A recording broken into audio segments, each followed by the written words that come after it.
Okay, so we're starting our blood spatter notes. A grouping of blood stains constitutes a blood spatter pattern. So just any kind of blood stain. So it's not always like some big graphic design of blood. It could just be like a couple drops and you can tell which direction they traveled. Patterns help to reconstruct the events surrounding shootings, stabbings, beatings, anything where blood would be involved, obviously. In 1939, Dr. Victor Balthazard first researched and analyzed blood spatter.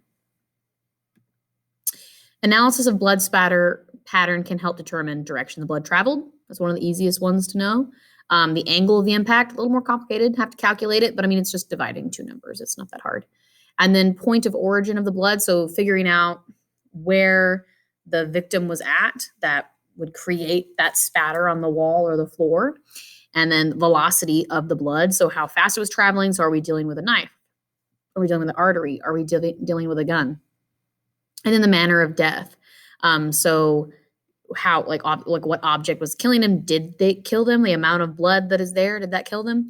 Bloodstain pattern analysis can also help evaluate the credibility of statements provided by a witness, a victim, or a suspect. So those are common things to see, is like proving them correct or not with blood spatter. So how blood falls and spatters. So cohesion, blood sticks together as it falls, maintaining a round shape. Blood also resists flattening out when it falls on a flat surface. Cohesion and surface tension help to maintain the curved shape. So this is just something about blood. Remember, blood has 55% plasma, which is 90% water. So it has a lot of water inside blood. Now, what that means is, so if you've ever seen like a water droplet, like water droplets bubble up on top of things, because that's what water has cohesion. Water has that attraction to itself and bubbles up. So does blood. Blood bubbles. So if you're finding it still bubbling up, obviously the impact wasn't that hard because it must have been like a drip. A drip would let it still be bubbled. If it was very high velocity, then it would actually splatter. So the shape of an individual drop of blood can provide important clues about the investigation. When blood falls from a height, so falling from pretty high, or at a high velocity, so fast, or from high up, there's going to be these little satellites. So just like there's satellites going around our planet, if there are little spatter droplets that are outside the main drop, that's called a satellite. So basically it's like the drop hit and then kind of like splashed, did a little boop, little boop. That's only going to happen if it's from up high or from a higher velocity. Also, when blood falls onto a less smooth surface, the edges may have spikes. So a lot of times you'll see these little things. So if it's sticking out from the blood droplet, but still attached, that's called a spike. If it has these that are not attached to the droplet, but associated with the droplet, it's called a satellite. A 90-degree impact angle will yield a circular shape. So that's pretty big one. I expect y'all to know. Anytime blood drops at a 90-degree angle, meaning just straight down. So if I have like a knife in my hand and I just stab someone, I'm walking around the house. Well, my hand is now making a perpendicular angle with the floor. So the drops that are coming off the knife as I walk around will be circular. The less 90 degrees you are, so the closer like this. So if I like have a knife and I'm like swinging it, so that's creating different angles, then those drops are not going to be as round. They're going to be more teardrop shaped, so more of that elliptical. A circular drop of blood indicates a blood drop fell straight down without force. This is typical from a dripping wound.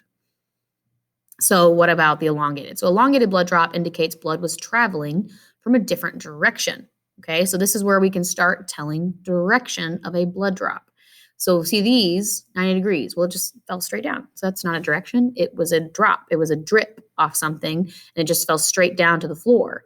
If it is not round, perfectly round, and you're seeing it be elongated, then you can start to tell the direction that the blood came from. So the point of impact may appear darker and wider from the rest of the drop, with the tail pointing in the direction of the blood's movement. So if you're looking at this blood drop here, see it's coming in, hits the ground, and splashes forward. So I know from looking at this blood drop here, this 30 degrees, that it hit right here, and then it splashed forward. So we know that the blood came this way. It's coming towards it for that 30 degrees. It's opposite for this 10 degrees because it would have hit here and splashed all the way that way. So the blood's coming in from this way. So you can tell where the blood was being swung from. creating more of the scene. When there are 2 or more blood spatters, a scientist can draw lines of convergence. So if we have 2 or more spatter patterns, we got 2 or more drops that are giving us direction, then they can pinpoint where the victim was standing if I have at least 2 drops. So if you know that the tail is pointing that way, so it came from this direction, then we can follow that trail back. So here you'd follow that trail back until they meet. So if I have a couple spatters on the wall, whichever way their tail is pointing, I just draw a line. Like they literally draw lines when they use lasers. You've seen strings in episodes maybe. And all of those are showing you how this blood spatter is pointing to the point where the person should have been at. So it's called point of origin. Measuring the length and width of blood drops and using trigonometry allows us to determine the approximate point of origin where they were at. Okay, so you have to follow it at an angle too. So if a person, blood is not, water's not, 3D things are not going to go in a straight line. So if you think about how you throw a baseball and it doesn't just like go straight, right? It's going to have like that arc and it's going to fall back down. Well, so does everything else. Okay, so we got that gravity, things are going to kind of go up and down. And you have to figure out the angle first and then kind of fill out what its trajectory was. All we're going to really worry about is the angle, which means that our height will be a little bit off based on the gravity of it being pushed back down. But that's a good start, is learning how to figure out, well, what angle did it start off at? Now, how you do that? Well, you measure a blood drop. Okay, so we take our blood drop stain and the width of it, so it's its thickest point, its width, you measure it in millimeters, and then you take the length. Now, and you divide by the length. You also put in arc sign, which is negative sign. So on a calculator, like this, you hit the second button on mine. Sorry, I'm having a hard time showing you. So you hit the second button right here, and then you hit sign, so second sign, which looks like sin. S-I-N, okay? So you hit second sign, and that's arc sign. So when it says arc sign, it's like the opposite of sign. So you hit second sign, and then put in this divided by that. And that gives you the angle. So when we're calculating these blood drops again, so the width, I take this width, so thickest point, I'd measure it in millimeters, and then I divide it by its length, but I don't count this whole spiky tail thing. You end it where the most of the drop ends, so like here. And like here again, I'm going to kind of stop here where most of the drop is over. I'm not going to continue on to the spike that's attached to it. So you would stop in this blood drop here. Over here, this is mostly all the drop, so you'd be like here. But you just don't count the spike. I'm saying so like you'd go to where the blood overall ends, not the jagged out spike, is the length. All right, different kinds of blood spatter. So obviously, depending on what kind of wound it is, you're going to have different kind of blood spatter. So we have passive drops. Remember, passive just means like it's just dripping. So dripping is going to be that 90 degrees. So if you see that, like they're probably just walking, they have a wound, or like I said, they're holding a weapon, just kind of straight up and down, but they're walking. They're not heading anywhere quickly. They're not having that velocity. It's just dripping down, or even standing still. Then you have splashes, which help show the position of the victim, because again, we can tell direction. So this hit here and splashed forward, so it came down. You have smears. I'll go back to that arterial gushing. So smears, bleeding victim touches the walls. Okay, so we know that they were there because I can see it being smeared. Blood trails, victim moving from one place to place. So you can literally follow the trails based on the directionality. You can walk around the house. I know I've definitely seen episodes where the person will be trying to claim what happened, and then the blood drops will be leading in other directions. And then pools of blood, obviously that's where the victim laid. So like we're seeing, this is like the end result where we're having a pooling of blood. And lastly, this part didn't have it written out, but arterial gushes. So like our big main artery, like so your jugular artery in here, your carotid, is it really carotid? What's it called? In your leg. Wow, I almost always know that off the top of my head, and all of a sudden it's gone. So if those like big arteries were hit, and then we have a couple other ones, but those are like the common. So if you're hitting an artery, see how this like pulsation, you're seeing a bigger amount of blood, and so much so like basically there's just so much volume of blood in that one spot that it starts to drip. That's an artery. If you hit a vein, it's not going to push out that much blood at once to create this dripping pattern. So why it's pulsing is because their heart's beating. So every time the heart beats, it pulses out the blood in that spot heavier to the point that it's so much volume it has to drip. So if I'm looking at the scene, I know that the victim was like falling down. You can see it like up high and they're like, ah. Okay. Now, smear patterns from a large volume of blood, at least 0.5 milliliters, are often distorted so much that the further classification is not possible. So we don't really want to smear, because if it's smeared, then I don't know what the original spatter was. So you see like how this was a drop, and luckily I could still see the outline of its original drop to see how like high it came from, but it's been smeared, so it kind of messes up what could have been there. So if there was a good spatter pad on the wall and then they were pushed up against it or put their hand through it, then there's not a lot of you could tell. And then there are two different types of transfer patterns, transfer smears. And they're called a swipe and a wipe. They sound a lot alike.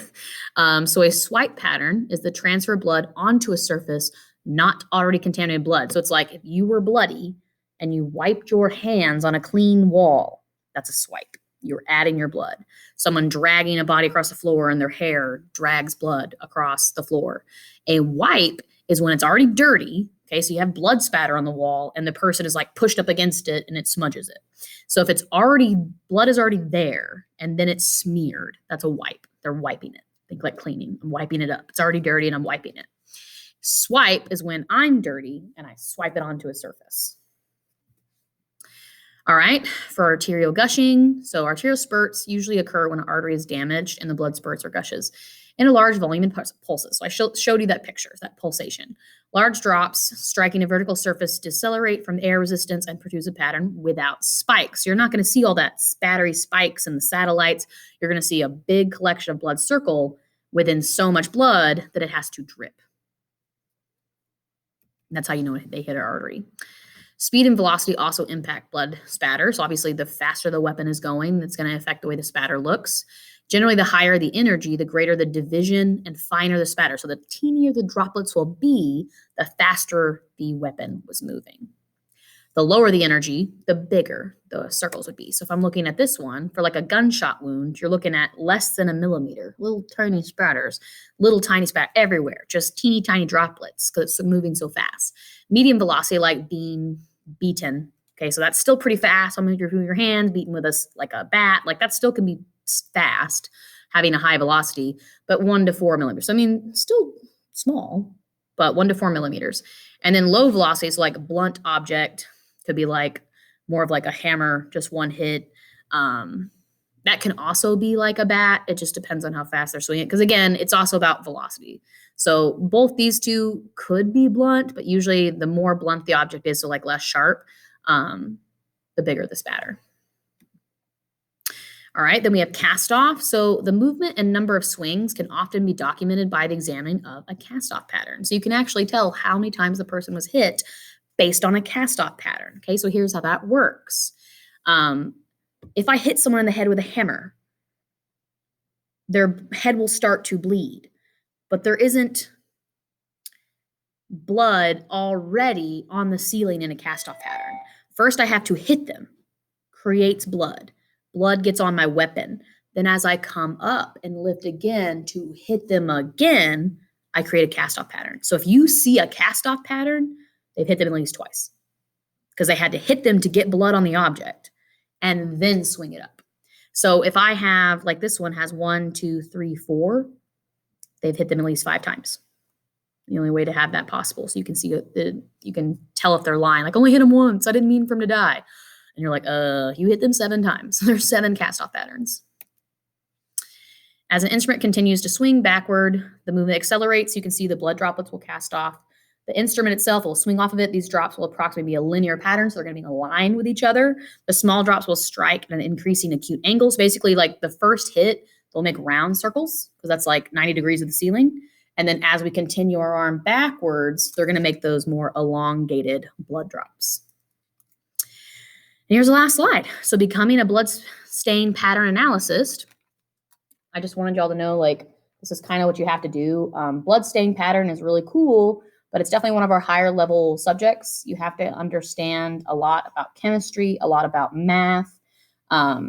Usually they train in blood spatter analysis through the International Association of Bloodstain Pattern Analysis, developed a criteria for what you need to do. So there are shorter courses, but I would say if you don't like math at all, like there is some math involved to calculate where they're at. So you'll see that. We'll practice some of the math. I don't think what we're going to do is that hard. But if you're, if you're like, man, it sounds so cool. I was like, it is cool, but it is one of our higher level science options. Okay. That's the end of notes, guys. So make sure you turn this one in. I'll be grading notes after this.